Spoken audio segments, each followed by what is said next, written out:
Oke. Ini kaitannya nanti dengan bagaimana kita memanage price dan juga revenue ya, berkaitan dengan demand ya, untuk berbagai segmen atau untuk multi segmen. Nah, diharapkan setelah mengikuti ini kita bisa memahami peran manajemen pendapatan dalam rantai pasokan, kemudian mengidentifikasi kondisi di mana taktik atau metode pengelolaan pendapatan bisa efektif, menjelaskan trade-off yang harus dipertimbangkan saat membuat keputusan pengelolaan pendapatan. Oke.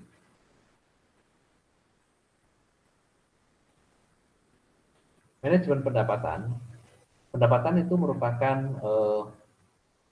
hasil atau output dari serangkaian proses bisnis yang diperlukan untuk membeli barang dan jasa. Jadi pendapatan itu asalnya dari transaksi yang dilakukan dengan pembeli, ya, dengan customer. Jadi dengan customer itu nanti ada transaksi di mana elemen dari transaksi itu adalah kita menetapkan price. Price itu disepakati oleh kita sebagai vendor dan oleh customer. Maka terjadilah proses pembelian oleh customer ya. Nah, pendapatan itu merupakan perkalian antara harga jual atau selling price dengan jumlah yang dijual, kedua jumlah yang ditransaksikan ya, atau jumlah yang diperjualbelikan ya. Jadi kalau kita notasikan jumlah yang dijual atau demand, sering kita istilahkan dengan demand itu adalah D, dengan harga jual ya itu dengan P, maka pendapatan itu adalah perkalian antara D dengan P ya. Nah, bagaimana kalau kondisinya itu kita mempunyai segmen pasar yang berbeda-beda ya, segmen pasar yang berbeda. Dengan adanya segmen yang berbeda, maka penggunaan diferensiasi harga itu bisa dilakukan berdasarkan segmen pelanggan ya, atau waktu penggunaan ya, waktu penggunaan. Jadi waktu penggunaan itu bisa digunakan sebagai dasar untuk melakukan diferensiasi harga, perbedaan harga, dan juga ketersediaan produk atau kapasitas untuk meningkatkan keuntungan rantai pasok. Jadi kalau misalnya kita mempunyai produk yang berlimpah ya, atau cenderung oversupply, demand-nya sedikit, kita mungkin bisa menetapkan price yang lebih rendah. Atau demand-nya melebihi kapasitas yang kita sediakan. Itu mungkin nanti harga pun nanti bisa kita sesuaikan atau kita bedakan. Ya. Itu konteksnya. Jadi dengan diferensiasi harga, maka kita nanti bisa menyiasati bagaimana kita memperoleh profit secara maksimum. Nah, di sini kapasitas itu merupakan salah satu elemen dari supply. Jadi kalau kita bicara supply, itu kita bicara dari sisi kita sebagai vendor atau sebagai supplier. Ya. Dan juga untuk supply ini kita mempunyai inventory yang nantinya mungkin kita bisa gunakan untuk mengelola supply atau memanage supply.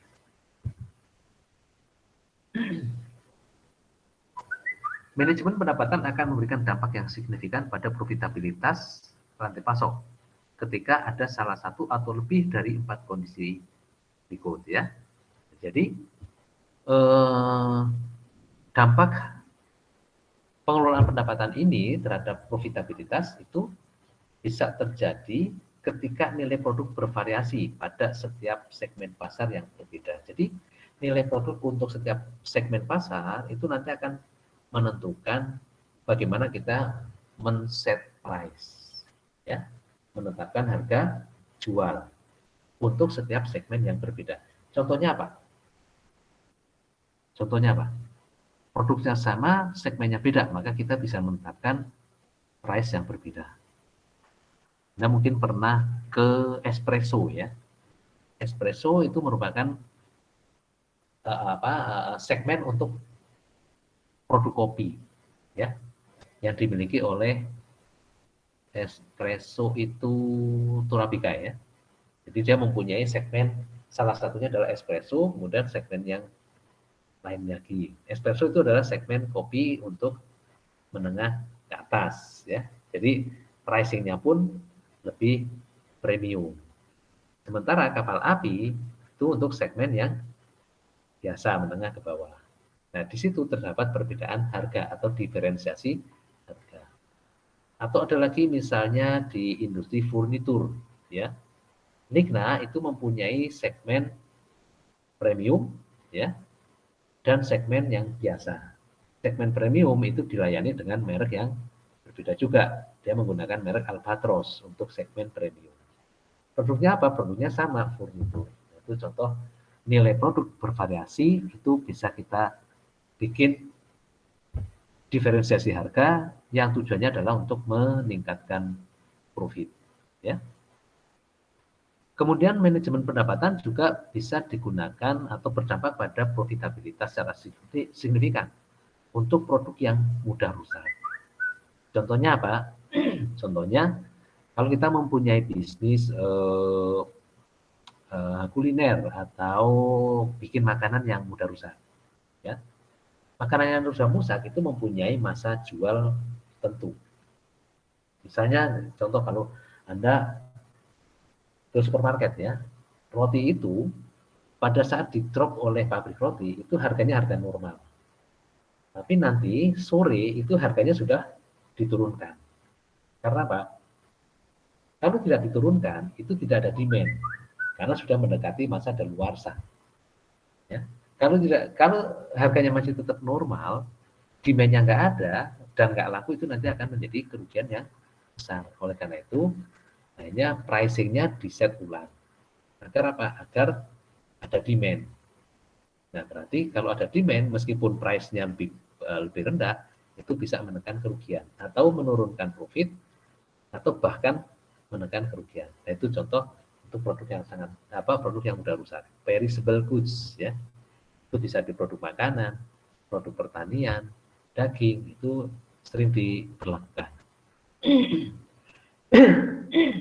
Di kalau kita belanja daging kan juga ada kayak gitu ya. Segmentasi, diferensiasi harga berdasarkan segmen. Ya. Kemudian permintaan memiliki puncak musiman. Jadi ada produk-produk yang dipasarkan atau dijual untuk musiman, ya musiman. Nah, pada saat musimnya, maka harga itu bisa kita set tinggi. Tapi kalau musimnya sudah berakhir atau mulai berakhir, seperti fashion misalnya, ya, produk sudah nggak in di pasar, itu kita setting harga yang berbeda. Ya, jangan kita menggunakan double price atau kita menggunakan ya diferensiasi gitu ya. Itu. Kemudian ada juga produk yang dijual secara langsung kepada konsumen dalam jumlah yang besar atau bulky atau spot market ya. Bulky itu dijual dalam volume yang besar ya. Tidak dikemas tapi dijual secara langsung dalam volume besar. Contoh misalnya barang-barang tambang ya. Itu juga nanti bisa dibuat diferensiasi harga. Atau barang yang dijual di spot market ya. Spot market itu juga sering melakukan diferensiasi harga. Ya, karena apa? Di spot market kalau tidak laku pada saat itu nanti akan berisiko. Ya, barang itu akan nilainya turun drastis sehingga nanti dibuat setting harga yang berbeda. Itu contoh bagaimana atau konsepsi bahwa perbedaan harga itu berdasarkan segmentasinya itu bisa dilakukan dalam rangka memaksimalkan profit.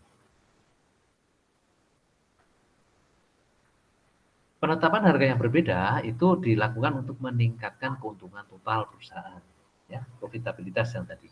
Nah, masalahnya adalah bagaimana cara perusahaan membedakan dan menyusun harga yang ditawarkan kepada dua segmen pelanggan yang berbeda. Ya, jadi bagaimana cara men-set harganya, membedakan dan menstrukturkan harga sampai men-setting harga akhir, harga jual pada dua segmen pelanggan yang berbeda, gitu ya, yang berbeda, dan memastikan bahwa salah satu segmen dapat membayar lebih dari yang lain. Jadi ada kemauan dari segmen tersebut untuk membayar harga yang lebih mahal dari segmen yang lain. Itu adalah challenge atau tantangan bagi kita di bisnis untuk menetapkan harga. Yang kedua, bagaimana perusahaan dapat mengontrol permintaan sehingga segmen yang membayar lebih rendah tidak memanfaatkan ketersediaan aset yang ada di pasar untuk mencari keuntungan. Jadi maksudnya kita membedakan harga, itu ada harga yang premium, ada harga yang biasa. Nah, jangan sampai yang membayar di harga biasa itu mempunyai peluang untuk mendapatkan produk yang premium. Ini tantangan juga yang lain ya, tantangan yang lain juga ya. Jadi ini dua hal yang harus kita pecahkan pada saat kita melakukan diferensiasi harga.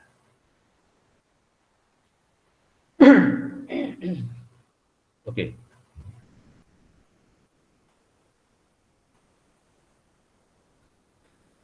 Contoh, ya. AP41 itu adalah sebuah perusahaan transporter. Ya.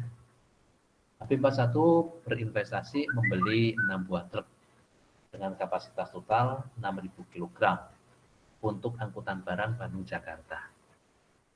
Ya.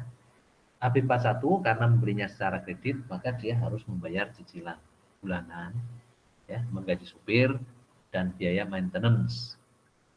Yang kalau kita total itu besarnya adalah 1.500 per truk, ya.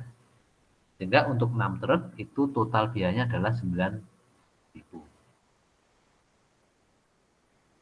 Yaitu 1.500 kali 6, 9.000. Jadi total biaya yang harus kita keluarkan, ini biasanya periodenya bulanan ya, itu adalah 9.000 untuk 6 truk ini.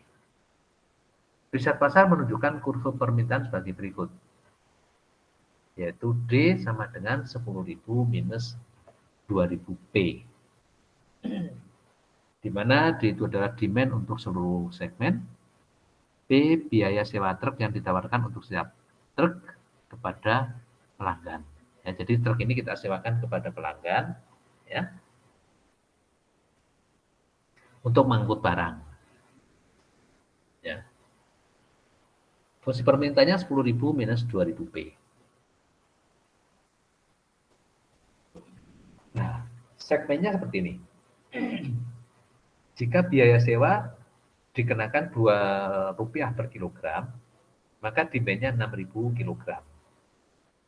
Ya, 6.000 kilogram. Kalau kita misalnya menetapkan Rp2 untuk setiap truk, maka potensi demand-nya adalah 6.000 kilogram. Artinya apa? Kita akan mendapatkan revenue sebanyak 2 kali 6.000, yaitu 12.000. Berapa profitnya? Dari revenue 12.000 ini, biaya yang kita keluarkan untuk ke 6 truk ini adalah 9.000. Sehingga profitnya adalah total revenue, yaitu 2 kali 6.000, dikurangi dengan total cost. 12.000 dikurangi 9.000. Jadi total profitnya adalah 3.000. Sekarang bagaimana kalau harga sewanya kita naikkan dari 2 rupiah menjadi 3 rupiah? Apa yang terjadi? Ternyata kalau harga sewa kita naikkan, demand-nya turun. Ya, demand-nya turun menjadi hanya 3.000. Ya. Nah, kalau demand-nya turun menjadi hanya 3.000, maka revenue juga turun. Ya, yaitu 3.000 kali 3,5. Revenue-nya 10.500 dengan cost untuk 6 truk 9.000. Berarti profitnya hanya 1.500, yaitu 10.500 dikurangi 9.000, 1.500. Jadi lebih menguntungkan yang mana? Ternyata lebih menguntungkan kita jualan sewa 2 rupiah per kilogram, karena profitnya lebih besar. Itu ya.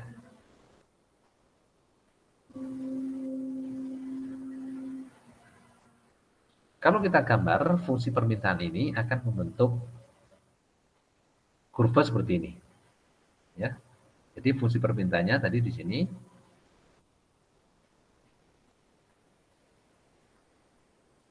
10.000 D sama dengan 10.000 minus 2.000 P. Ya, kita gambar di sini. Sumbu datar itu menggambarkan price, sumbu vertikal menggambarkan demand. Ya, nah, fungsinya seperti ini. Kita bisa tarik garis yang memotong sumbu P. Ya. Kalau memotong sumbu P berarti P sama dengan 0. Kalau P sama dengan 0, maka D sama dengan 10.000. Ya, D sama dengan 10.000. Ini berarti titik perpotongan dengan sumbu demand ada di 10.000. Sedangkan perpotongan di sumbu P, ya, kita anggap demand-nya 0. Ya, kalau demand-nya 0, maka 0 sama dengan 10.000 minus 2.000 kali P-nya sama dengan 5. Ini P-nya sama dengan 5. Nah, harga yang mungkin itu adalah harga di sepanjang kurva ini. Ya, yang mungkin.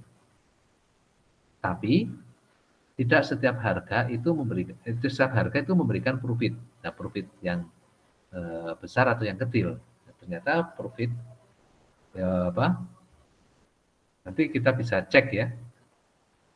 Kita menetapkan harga berapa yang memberikan keuntungan yang paling besar ya, atau profit yang paling besar dengan kurva permintaan seperti ini. Ya. Dan cost sebesar 9.000. Nah, kita akan coba cek di Excel-nya. Ya. Kita coba simulasi di sini.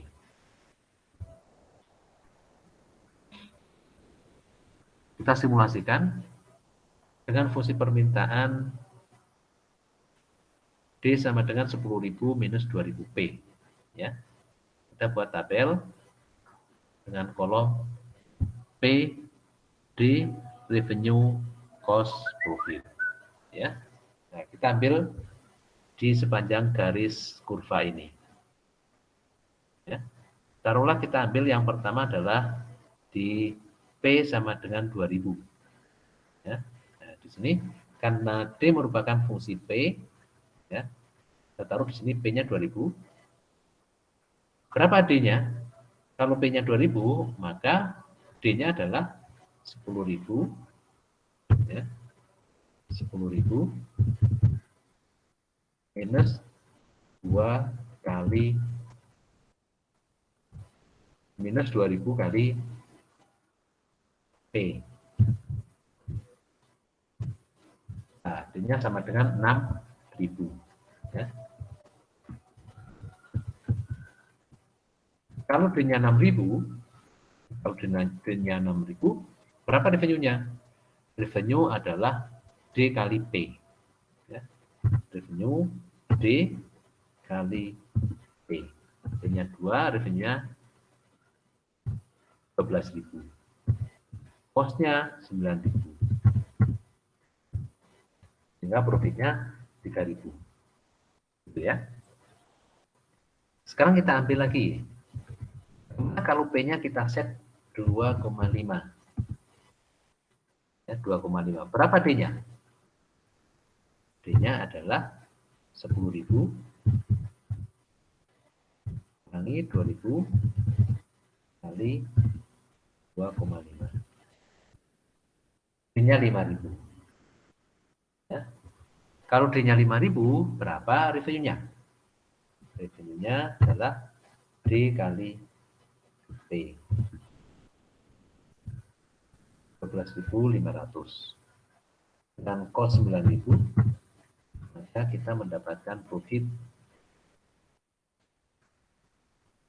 sebesar 3.500. Ya. Dengan cara yang sama, kita bisa menghitung dan mencari pada tingkat harga berapa itu mendatangkan profit maksimal. Ya. Coba kita cek bagaimana kalau 3.000. Free. P-nya 3. Bagaimana kalau P-nya 3?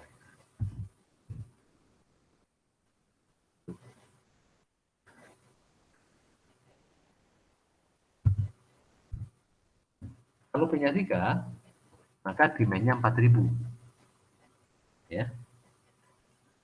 Kemudian revenue 12.000, cost-nya 9.000, sehingga profit-nya cuma 3.000. Ya. Kemudian ini di sepanjang ini 3 bisa sampai, kita akan coba 3,5. Dengan P 3,5 maka demand-nya 3.000, revenue-nya 10.500, cost-nya 9.000, sehingga profit-nya hanya 1.500. Nah, dari simulasi ini kita bisa memperoleh gambaran bahwa profit maksimal akan diperoleh jika kita men-set price 2,5. Ya, 2,5. Dengan total profit 3.500, ya. Meskipun semakin tinggi harga kita set, maka demand akan semakin turun, ya, dan profit pun akan semakin turun. Ya, nah ini contoh single price. Sampai sini ada pertanyaan?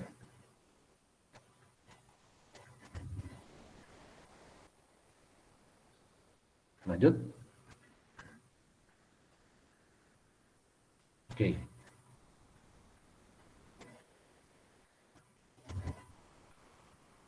Nah ini, bagaimana kalau kita tetapkan segmen multi price, ya, multi price. Kita bisa gambarkan. Kalau misalnya kita menetapkan harga 3,5, maka demand-nya hanya 3.000.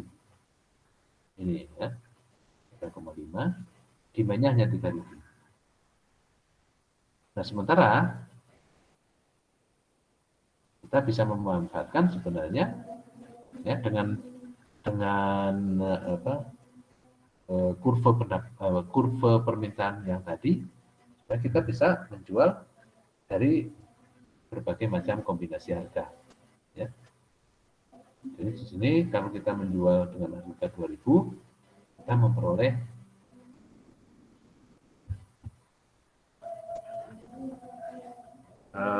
demand-nya 6.000, ya, profitnya 3.000 dan seterusnya. Jadi ini adalah titik-titik kombinasi harga yang bisa kita set.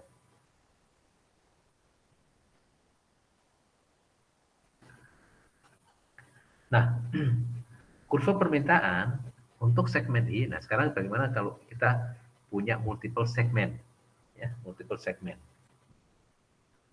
Kurva permintaan untuk segmen I itu adalah DI, di mana DI sama dengan AI minus BI kali PI. Ya. AI minus BI kali PI. D sama dengan A minus B kali P. Gitu ya. Kemudian, Bapak, maaf, ya. PPT-nya nggak kelihatan. Oh, PP-nya nggak kelihatan? Nggak ada, Pak, dari tadi. Iya, Pak, nggak ada, Pak. Berarti yang masih muncul ini ya? Excel ya? Enggak, Enggak, Pak, yang Pak. nama kita, Pak, di Google Meet. Oh, alah, sebentar.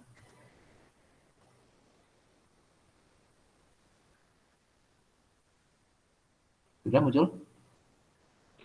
Sudah, Udah, Pak. Pak. Oke. Ya. Nah, kurva permintaan ini tercermin dalam fungsi permintaan, yaitu DI sama dengan AI minus BI kali PI. Atau kalau single ya, kalau single tadi D sama dengan A minus B kali P. Ya, contoh single yang ini tadi. Nah, ini contoh kurva permintaan single. Ya, kalau multiple, jadi multi segmen ini ada segmen I itu kurva permintaannya adalah DI sama dengan AI minus BI kali PI. Gitu ya. Nah, dari permintaan sebesar DI atau A minus BPI, ya, untuk I, maka kita akan memperoleh profit. Profitnya berapa? Profitnya adalah PI minus C kali AI minus BI kali PI. Ya. Nah, PI itu sendiri itu adalah harga jual per unit untuk segmen I. Harga jual per unit untuk segmen I. C itu adalah harga beli atau cost per unit untuk produk yang kita jual untuk seluruh segmen. Ya. Kemudian AI minus BI kali PI itu adalah permintaan. Ya, ini berarti sama dengan D kan. Nah, jadi logikanya gini, logikanya untuk memaksimalkan profit, profit itu apa sih profit? Profit itu adalah revenue minus cost. Kalau satuan berarti harga jual dikurangi harga beli atau harga jual dikurangi harga pokok penjualan. Ingat ya, masih ingat ya, harga pokok penjualan itu terdiri dari harga pokok produksi ditambah dengan biaya-biaya tidak langsung ditambah profit margin itu nanti akan membentuk harga jual. Ya. Nah, harga jual dikurangi harga pokok penjualan itu profit margin. Nah, ini berarti profit margin. Ya. Misalnya Pak, misalnya kita punya toko kelontong, ya, menjual sabun mandi. Harga sabun mandi kita beli per unit, per piece itu adalah misalnya 10.000. Ya, 10.000 itu harga belinya. Kita ke toko belanja, kita mengeluarkan biaya dan sebagainya, ya, ongkos jalan, bensin, dan sebagainya. Dan kalau kita total untuk belanjaan kita bagi-bagi per barang yang kita beli, maka untuk sabun mandi tersebut per unit, misalnya cost-nya adalah 12. Coba 10.000, 2.000 misalnya ya. Berarti harga pokok penjualan kita 12.000. Nah, kita pengen ngambil untung 3.000 nih, maka kita tetapkan harga jual 15.000. Nah, di sini ini profit marginnya. Harga jual dikurangi harga pokok penjualan atau cost, ya, kali jumlah yang kita jual. Jumlah yang kita jual itu berapa?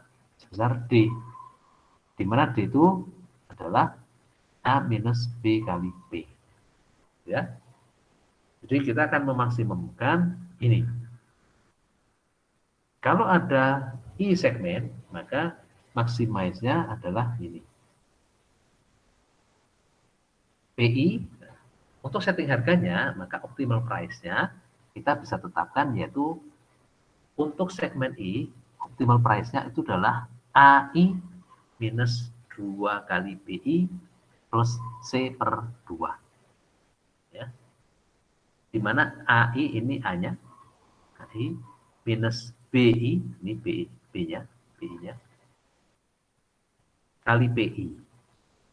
Ya, berarti kalau kita lihat di sini, fungsi permintaan ini, A-nya adalah 10.000, B-nya adalah 2.000. Gitu ya. Kita nanti nyari optimal price-nya. Ya. Optimal price adalah AI per 2 kali BI plus C per 2. Ya.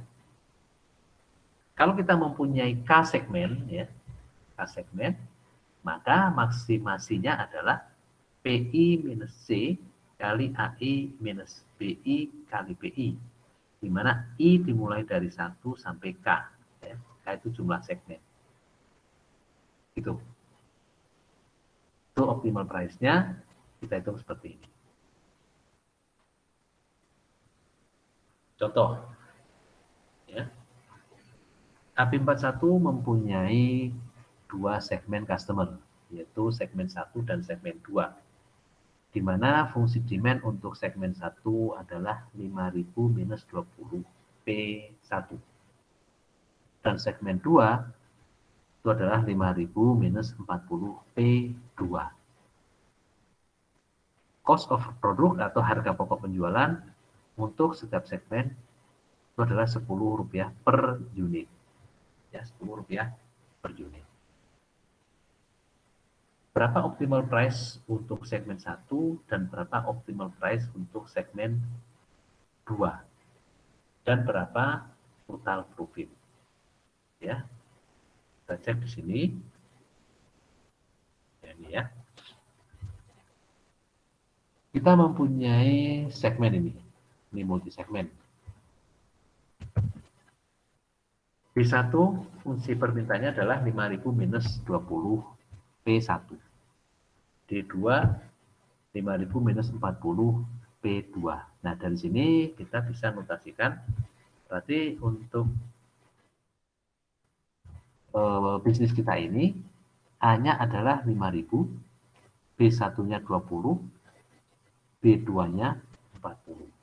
B1 20, B2 40 dan C ya.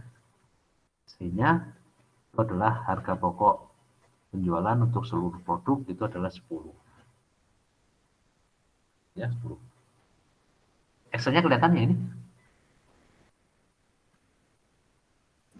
Kelihatan, Pak. Kelihatan, oke ya.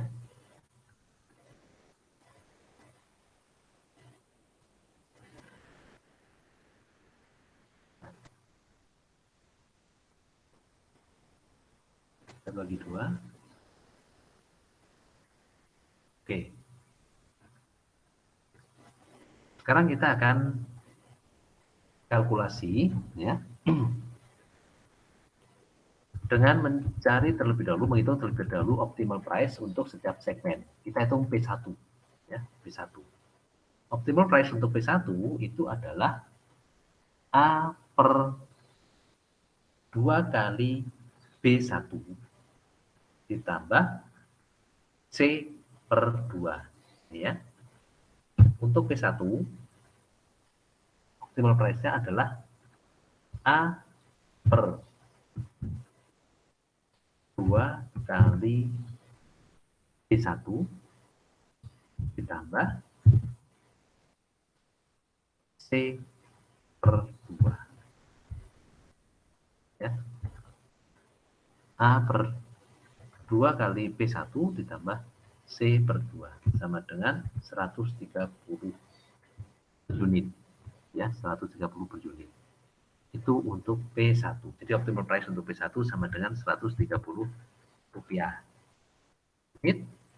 Sedangkan untuk P2 itu adalah A per 2 kali P2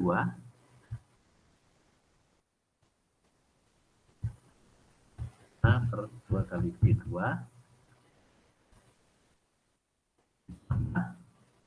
C per 2 sama dengan 67,5 rupiah per unit ya. Ini optimal price untuk masing-masing segmen. Nah, sekarang dengan P sudah diketahui untuk setiap segmen, kita nyari D. Dengan harga 130 untuk segmen 1, maka berapa expected demand-nya? Berapa demand-nya? Kita hitung, kita kembalikan lagi ke fungsi permintaan untuk D1, yaitu A minus B1 kali 20. Ya. Itu A minus 20 kali B1.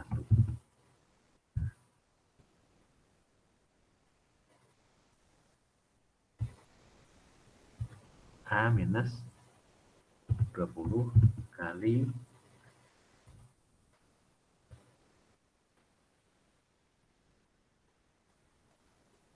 P ya, sorry.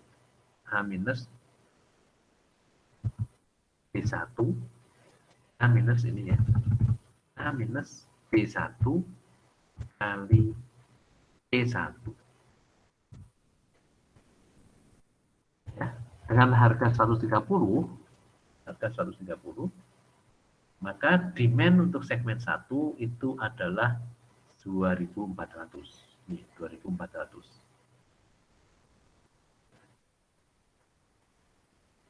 Oke.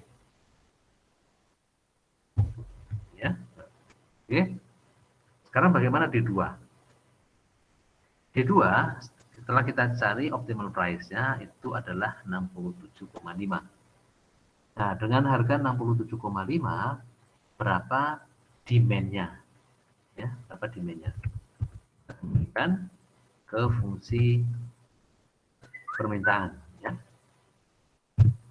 Yaitu A minus 40 kali P2.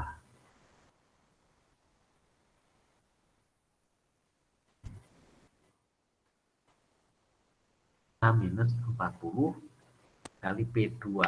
40 adalah P2. P2 itu sebesar 67,5. Sehingga demand untuk segmen 2 itu adalah 2.300. Dan sekarang kita cek revenue-nya. Revenue-nya itu adalah P1 kali D1. Yang ini P2 kali D2. Itu revenue-nya. Cost-nya, ya, cost-nya itu adalah 10 kali D untuk setiap segmen. Ya. Dan segmen 1, cost-nya itu adalah 10 kali 2.400, sama dengan 24.000. Sedangkan yang segmen 2 itu adalah 10 kali 2.300, sama dengan 23.000. Profit untuk segmen 1 adalah 288.000, yaitu revenue dikurangi cost. Sedangkan profit untuk segmen 2 itu 132.250, yaitu revenue untuk segmen 2 dikurangi cost untuk segmen 2. Total profit 420.250. Ini 420.250.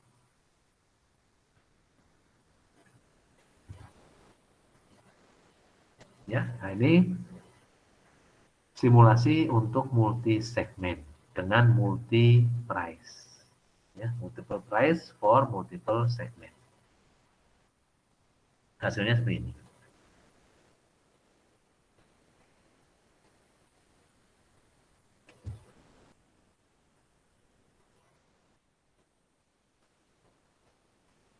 Sampai sini ada pertanyaan?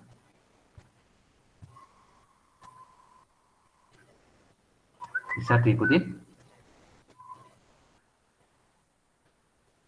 Nggak masalah ya. Oke.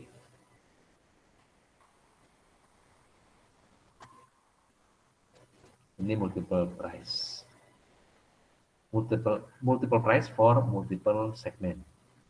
Nah, mungkin kita nggak pengen repot-repot. Udahlah segmennya kita samain aja harganya. Apa dampaknya? Dampaknya terhadap demand dan dampaknya terhadap profit. Nah, kita lihat.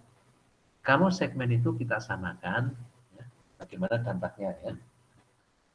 Pertama, kita akan mencari harga yang berlaku satu, jadi ini satu harga ya, single price for multiple segment. Harga yang berlaku untuk kedua segmen. Nah, kalau harganya mau disamakan, berarti kita akan menyamakan fungsi demand-nya di sini. Ya, di mana untuk fungsi demand yang pertama itu adalah P-10, P itu harga jual, 10 itu adalah cost atau harga pokok penjualan, kali demand untuk segmen 1. Demand untuk segmen 1 itu tergambar dari persamaan 5.000 minus 20 kali P. Itu untuk segmen 1. Sedangkan profit untuk segmen 2 itu adalah P-10 kali 5.000 minus 40 P. Sehingga total persamaannya menjadi P-10 minus 6P. Ya. P-10 kali 10.000 minus 60P. Itu menjadi satu fungsi permintaan. Nah, kalau ini mau dibikin single price, ya, optimal price-nya adalah P sama dengan A per 2 kali B tambah C per 2. Ya, C-nya 10 cost-nya. A-nya menjadi 10.000 ya, dan B-nya menjadi 60.000.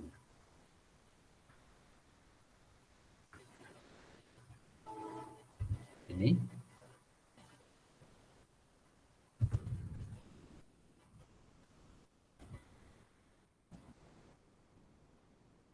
price untuk multiple segment ya. Jadi optimal price-nya kita hitung yaitu A per 2 kali B plus C per 2. Ini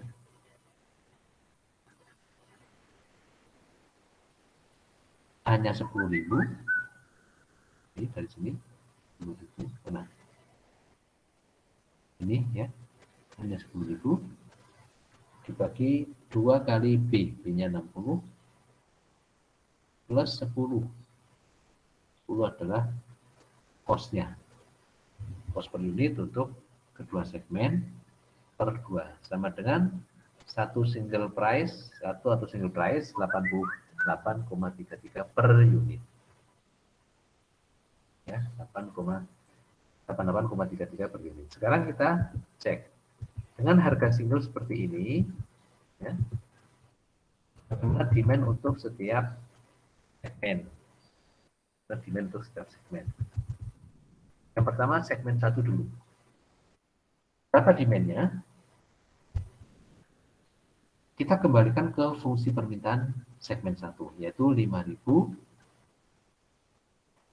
minus 20 kali P. P-nya di sini sudah jelas 88,33. 88,33. Kemudian A-nya, ya, A-nya ini adalah 5.000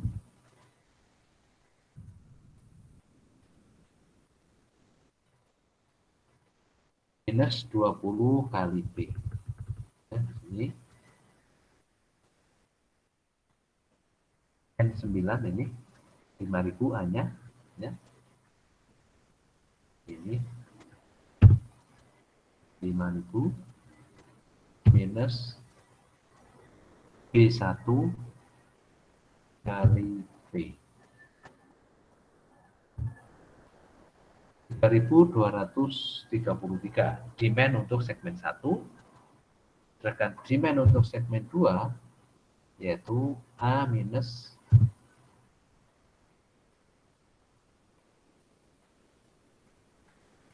B2 kali P.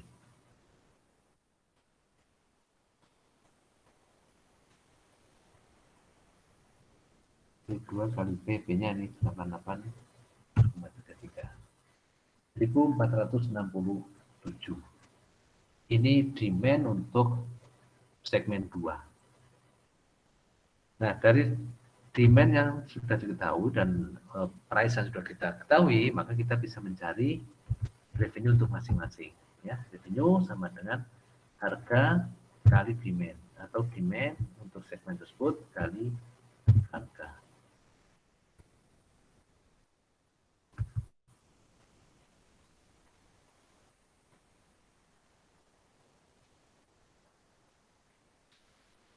Oke. Kemudian untuk D2 itu segmennya, maka revenue-nya adalah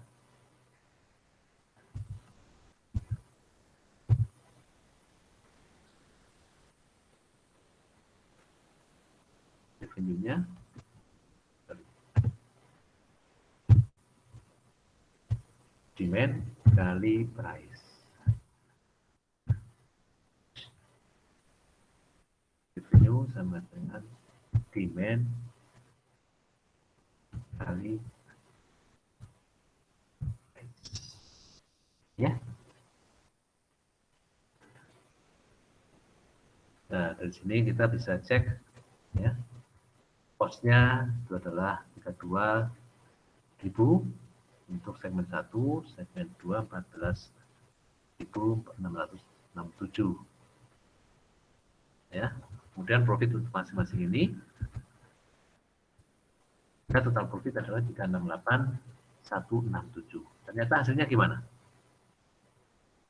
Men-set harga menjadi single price itu ternyata profitnya lebih kecil dibandingkan dengan multiple price ya. Ini single price for multi segment,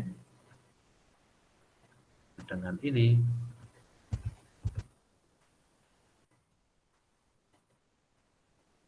multi price for multiple segment. Multi price for multiple segment. Mana yang keuntungannya lebih besar, yang profitnya lebih besar? Ternyata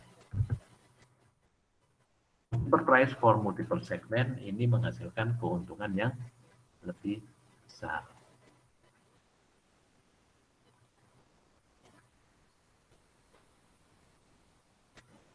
Ini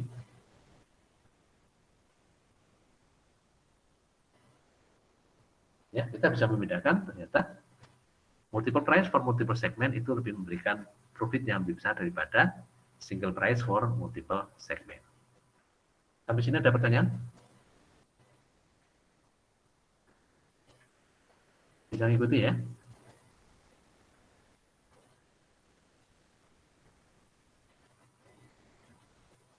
Oke. Nah, sekarang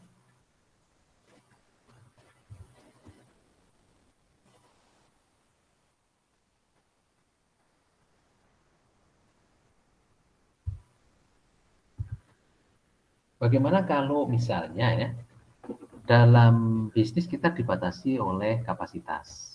Ya, dibatasi oleh kapasitas. Misal kita mempunyai kapasitas produksi 4.000 unit. Ya, jadi sebagus apapun profit yang nanti mungkin dihasilkan, kita dibatasi oleh maksimum hanya bisa jualan 4.000 unit untuk seluruh segmen. Ya, untuk seluruh segmen. Nah, di sini kita fungsi tadi memaksimumkan profit ya, di mana profit berasal dari dua segmen, yaitu segmen 1 dengan segmen 2. Di mana segmen 1 itu adalah profitnya adalah P1 minus 10 kali 5.000 minus 20 kali P1. Sedangkan P2, segmen kedua itu adalah P2 minus 10 kali 5.000 minus 40 kali P2. Ya, kita lihat dari sini. PI kali C, PI minus C kali AI minus B. PI kali PI, di mana I dimulai dari 1 sampai K segmen. Nah, kalau yang tadi kita simulasikan itu tidak ada batasan kapasitas. Sekarang ada batasan kapasitas. Ya, dalam kenyataannya batasan kapasitas itu juga sangat menentukan. Ya, kita tidak bisa menjual berapapun karena kapasitas memang terbatas. Ya. Nah, bagaimana memecahkan ini? Dengan kombinasi segmen ya dan keterbatasan kapasitas ini, maka kita bisa lakukan pemecahan secara optimal. Ya. Di mana batasannya adalah demand atau produk yang kita jual ya, keseluruhan demand itu tidak boleh lebih dari kapasitas yang kita punya. Ya. Jadi total demand ya, demandnya itu adalah AI minus BI kali PI ya, di mana I dimulai dari 1 sampai K itu kalau kita jumlahkan maka tidak boleh lebih besar dari Q atau lebih kecil sama dengan Q. Jadi jumlah maksimal yang bisa kita jual ya atau jumlah maksimal demand itu adalah Q. Itu batasan. Batasan yang kedua itu adalah batasan non negatif. Yaitu bahwa demand itu tidak boleh negatif. Ya. A minus B kali B itu lebih besar atau sama dengan 0. Itu batasan non negatif.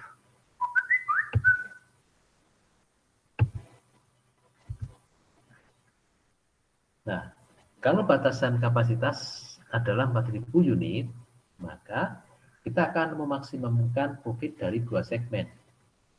Di mana segmen pertama dengan kurva permintaan atau fungsi permintaannya adalah 5.000 minus 20 P1, maka profitnya P1 minus 10 kali demand.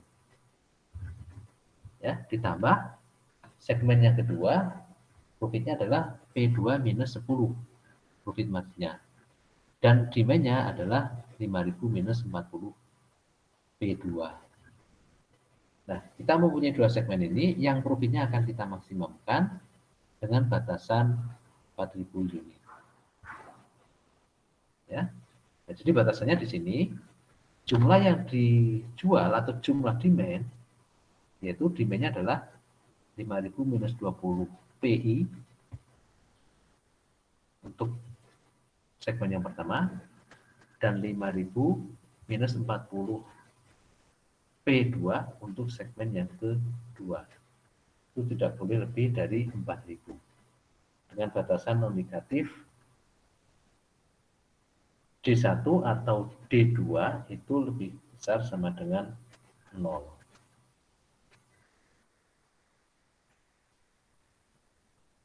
Bisa dicerna untuk notasi-notasi persamaan ininya dalam fungsi optimasi? Bisa ya? Oke. Kalau tadi yang kita simulasikan tanpa batasan itu, kita bisa menggunakan perhitungan sederhana, ya, karena tanpa batasan, yaitu menggunakan optimal price. Ya, optimal price kalau ada fungsi batasan seperti ini tentu saja sulit kita lakukan karena kita harus melakukan simulasi yang sangat banyak. Ya. Oleh karena itu kita bisa pecahkan ini dengan model optimasi. Ya, sebagaimana telah pernah kita lakukan untuk pemecahan optimasi pada saat kita membahas tentang aggregate plan dan sales plan. Ya, dioptimasi karena adanya fungsi batasan. Ya, oke. Kita akan coba sekarang lakukan optimasi.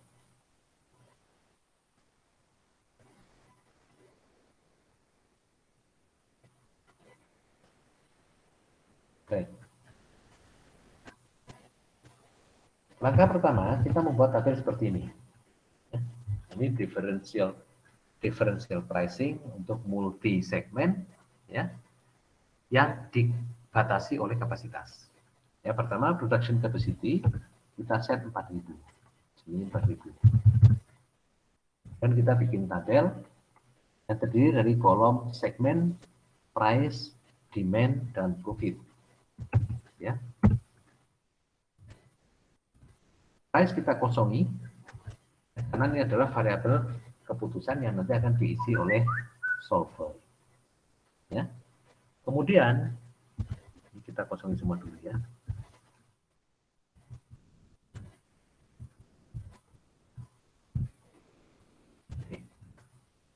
Demand itu mengikuti fungsi demand masing-masing segmen. Ya, jadi di sini untuk segmen 1 demand-nya adalah 5.000 minus 20 kali P1. Satu adalah variabel keputusan yang nanti akan diisi oleh solver. P1 di sini. Ini demand untuk segmen 1. Ya, untuk segmen 2 demand-nya adalah demand 5.000 minus 40 kali P2.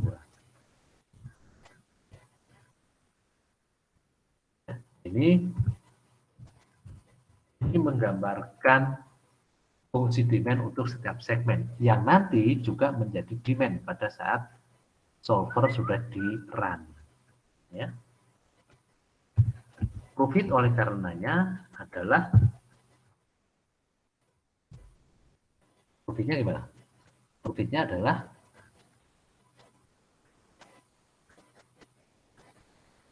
demand kali price, ya, dikurangi cost, ya, dikurangi cost. Costnya berapa? Demand kali price dikurangi cost.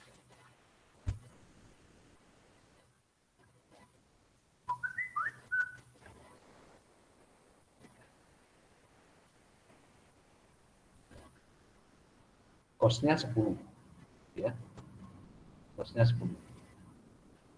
Berarti di sini demand kali price dikurangi 10 kali demand.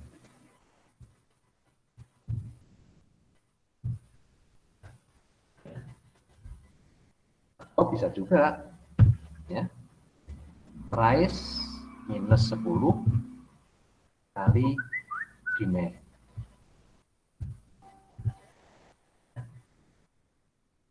Yang ini juga profitnya adalah price minus 10, 10 adalah profitnya, 10 adalah costnya, kali demand. Total demand ini adalah jumlah demand segmen 1 ditambah jumlah demand segmen 2. Total price itu adalah price, total profit adalah profit untuk segmen 1 dan profit untuk segmen 2. Ya. Nah, untuk menjalankan ini, kita akan run solver untuk variabel keputusan berapa price yang harus kita tetapkan. Ya, solvernya adalah yang pertama, kita akan set fungsi profit, ya. Total profitnya itu ada di sini. Total profit. Ya. Kemudian solver ini, optimasi ini digunakan untuk menghitung maximize profit, untuk memaksimalkan profit. Sehingga tool-nya, fungsi ini adalah maksimum. Ya. Kita klik max. Dengan mengubah variabel, ya, changing variable. Yang kita ubah variabel keputusan itu adalah price, baik untuk segmen 1 maupun segmen 2. Sehingga changing variable-nya adalah C1, B5 sampai B6. Ya, ini variabel yang nanti akan diubah oleh solver. Dan fungsi batasannya, ya, fungsi batasannya jumlah demand.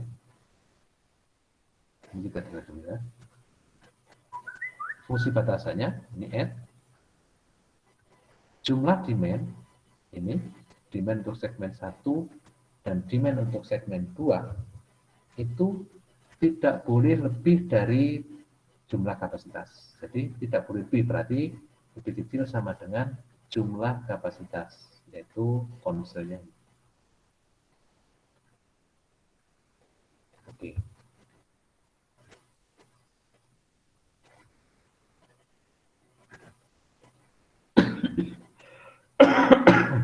Jumlah demand lebih kecil sama dengan jumlah.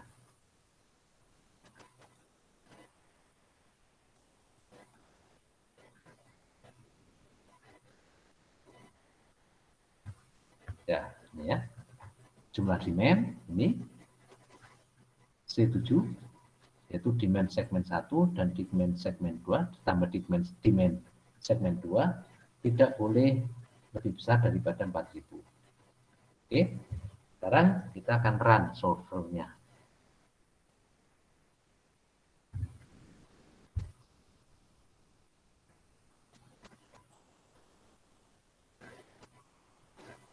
Oh.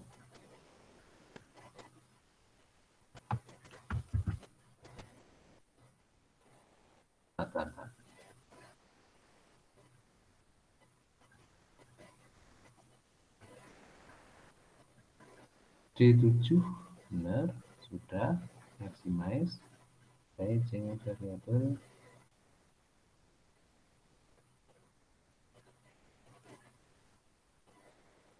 C7 D3.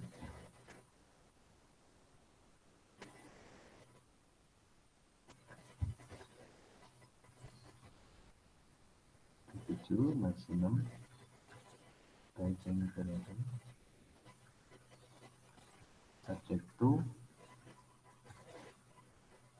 ini sama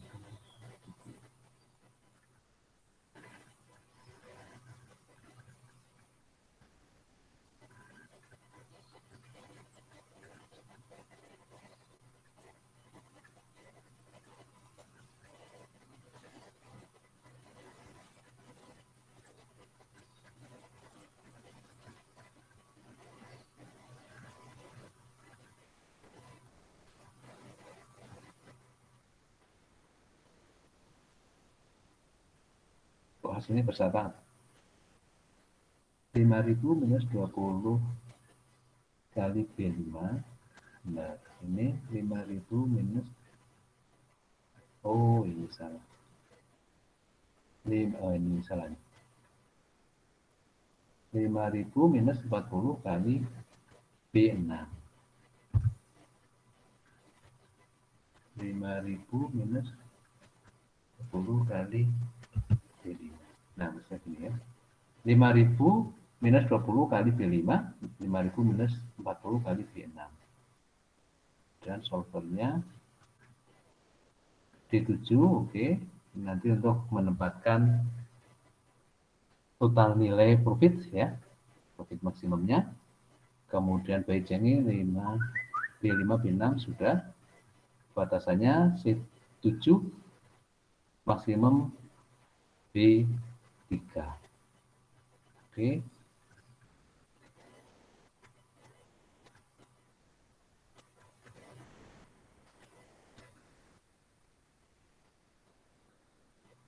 Oh,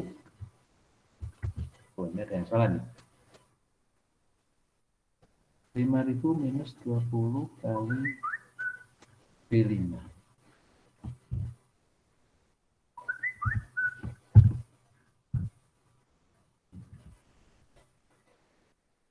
Minus 40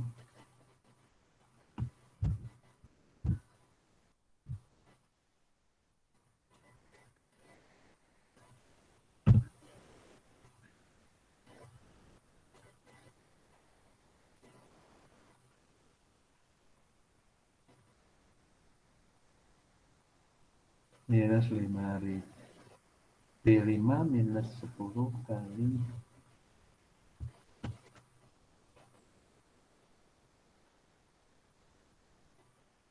B5 minus 10 kali C5 benar. B6 minus 10 kali C6 benar. D5 D6 benar. Solvernya D7 D maksimum ini variable B5 sampai B6. D7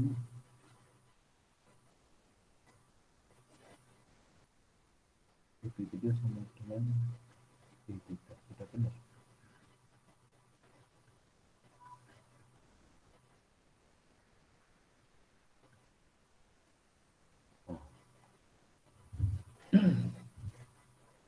Nah, ini hasilnya. Ya, ternyata optimal price untuk segmen 1 itu adalah 142 per unit. Untuk segmen 2 79 per unit.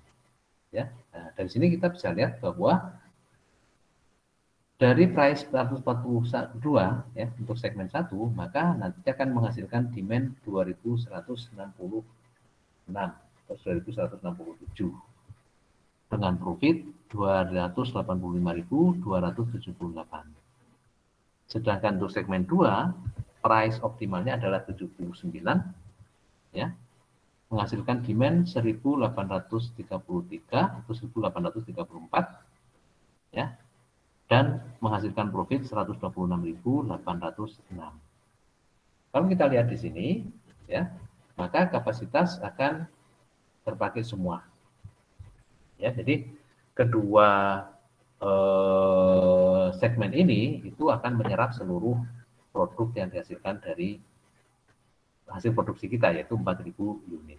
Dengan menghasilkan total profit Rp412.083. Ya, ini. Nah, ini contoh penggunaan solver untuk mengoptimalkan price differentiation, ya. Price differentiation.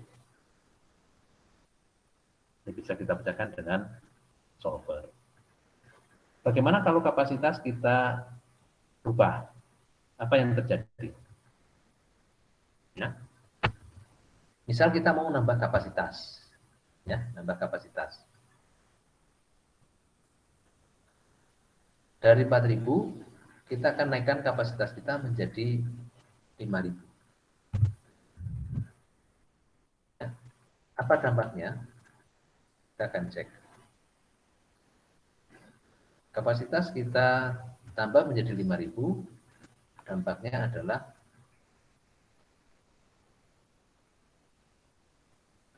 ya,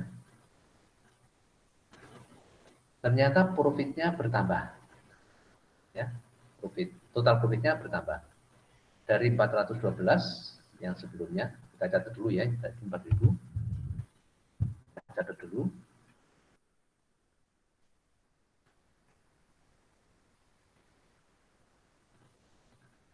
Kapasitas 4.000, ini langsung ini profitnya.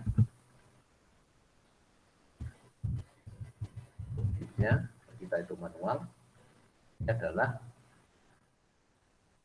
142 minus 10 kali demand.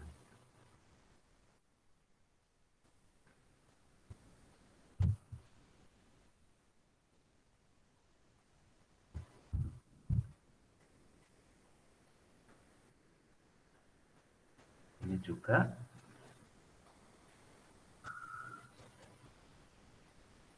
total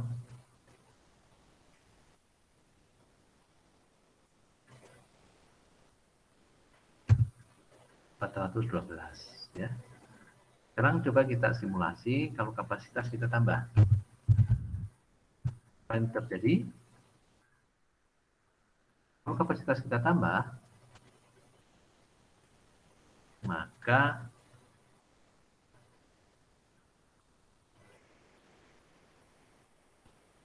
total profit menjadi 420.250.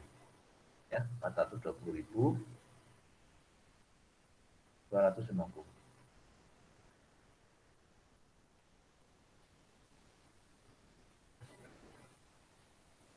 Dibanding yang tadi ya, dibanding yang sebelumnya 412. Ternyata kalau kita menambah kapasitas, maka total profit pun akan bertambah. Ya. Sampai berapa kapasitas bisa kita sampai berapa? Tapi ingat ya, ingat di sini bahwa kalau kita menambah kapasitas, maka ada kita mengalami over capacity. Ya, jadi tidak semua yang kita produksi ternyata terserap. Karena apa? Karena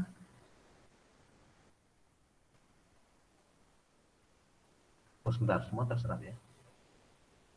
Semua terserap ya, nggak terserap ya, nggak terserap semua. Karena apa? Karena kapasitas 5.000 cuma terserap 4.700, ya, 4.700. Jadi ada 300 yang tidak terserap. Nah, padahal 300 yang tidak terserap ini itu ada biayanya, ya, ada biayanya. Nah, kalau kita hitung sebenarnya ini belum merupakan profit dari seluruh kapasitas, dari seluruh produksi, ya, karena masih ada berapa yang tidak terserap.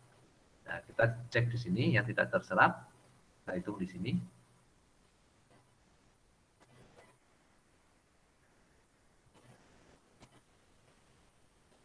Yang tidak terserap itu adalah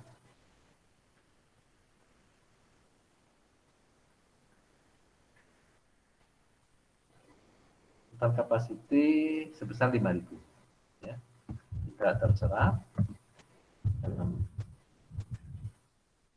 demand itu adalah total capacity dikurangi 4.700.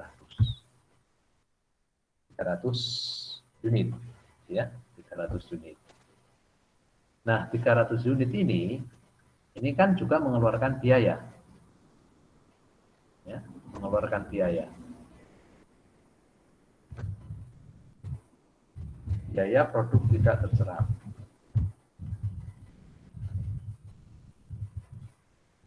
Apa biayanya? 10 kali 300.000, sehingga net profit adalah profit yang ini dikurangi 3.000,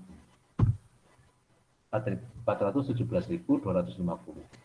masih lebih tinggi dibanding dengan kapasitas 4.000 ya. Kapasitas 4.000 ini kapasitas 4.000 enggak di sini.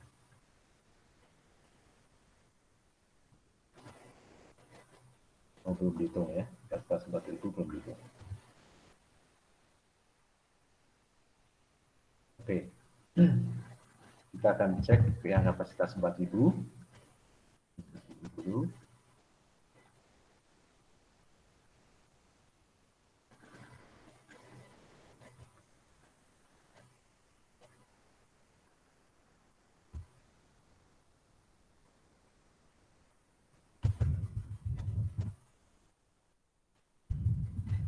Multiple segment.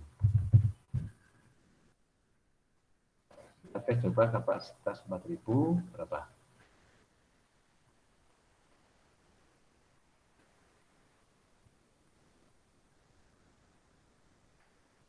Kapasitas 4.000 ini menghasilkan total profit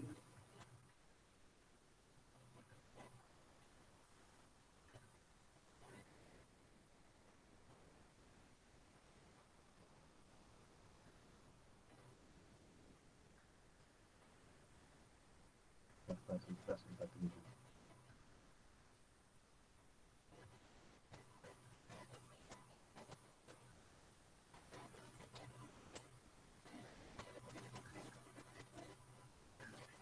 $412.083 ya, kita bandingkan 412.083.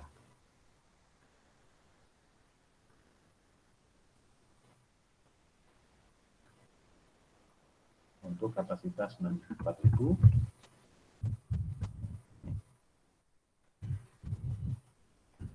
profit 412.083 ya.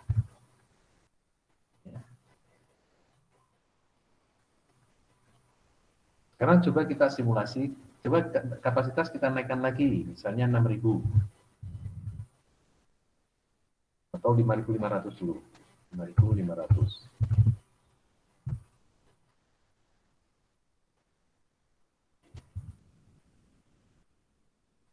Kita terserap 300.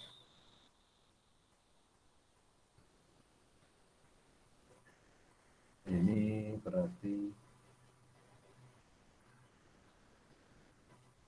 dividennya 5.000 ya.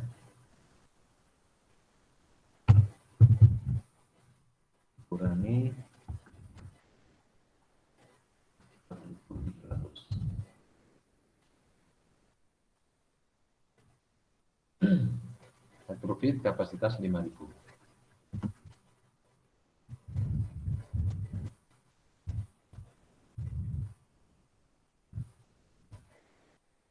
Sekarang kita akan coba 5.500, kapasitas 5.500.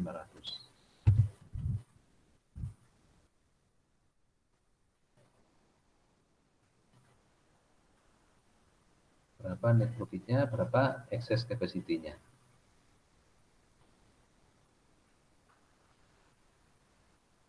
Ya.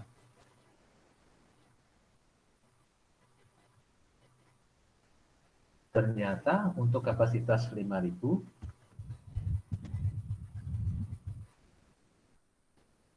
6.000, 5.500. Excess capacity-nya sama ya. Terserap cuma 4.700, berarti excess capacity 300. Ya, berarti ada produk tidak terserap 3.000. Ya, 3.000 sehingga net profitnya itu menjadi 4.700. Nah, kalau ini 5.500 berarti tidak terserapnya berapa?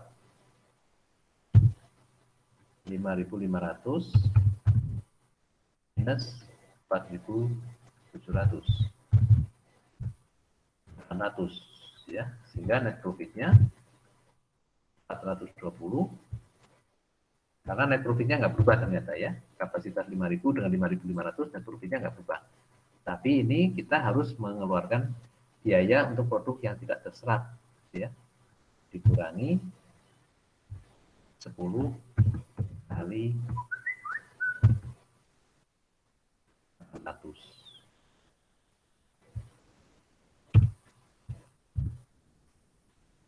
412, 250. Ternyata lebih kecil. Ya, ternyata lebih kecil. Nah, kalau kita naikkan 6.000, ini juga nanti akan menghasilkan yang lebih kecil lagi. Karena lebih besar, lebih banyak produk yang tidak terserap. Sementara produk yang tidak terserap itu juga membutuhkan biaya. Yang belum kita coba itu adalah kapasitas 4.500. Berapa kalau kapasitas 4.500?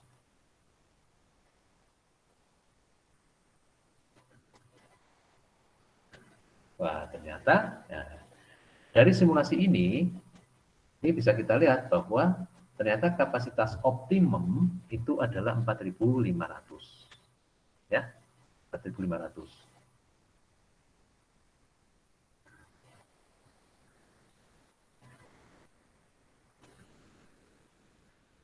Kenapa 4.500? Ternyata kalau kapasitas 4.500 seluruh produk terserap dan menghasilkan profit 419,583. Ya, dan ini adalah profit yang paling tinggi yang bisa kita capai ya untuk berbagai setting price atau diferensiasi price. Ya, tadi kita sudah membuktikan kalau kapasitas 4.000 semua terserap, profitnya 412 sekian ya. Kalau kita naikkan 4.000 5.000, profitnya memang lebih tinggi 420, tapi juga ada biaya produk yang tidak terserap sehingga keseluruhan profit atau net profitnya itu 417 ya. Nah, dari sini nanti Anda silakan lanjutkan untuk berbagai kapasitas ya, dan Anda cari. Buktikan bahwa 4.500 itu adalah kapasitas optimal. Ya. Buktikan. Jadi nanti Anda simulasi 5.000, nanti teruskan yang di sini 5.000 berapa kapasitas, berapa produk tidak terserap dan berapa net profitnya. 5.500 berapa over capacity dan berapa net profitnya. Ya.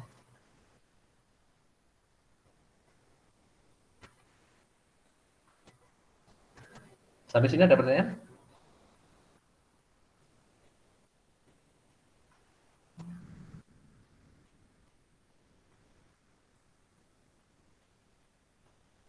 Bisa diikuti? Ada pertanyaan sampai sini?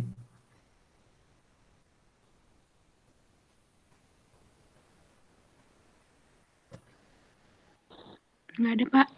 Bisa ngikutin ya. Nanti ini saya share yang sudah terbaru yang sudah kita simulasikan. Saya share ulang di LMS materi hari ini dan nanti Anda bisa pakai untuk simulasi di rumah sendiri. Baik, kalau tidak ada pertanyaan, kita akan akhiri kuliah kita. Namun sebelumnya saya akan bikin presentasi dulu, tolong jangan keluar dulu ya. Untuk lembar pertama dari saya sampai Ahmad Lukman. Ahmad Lukman.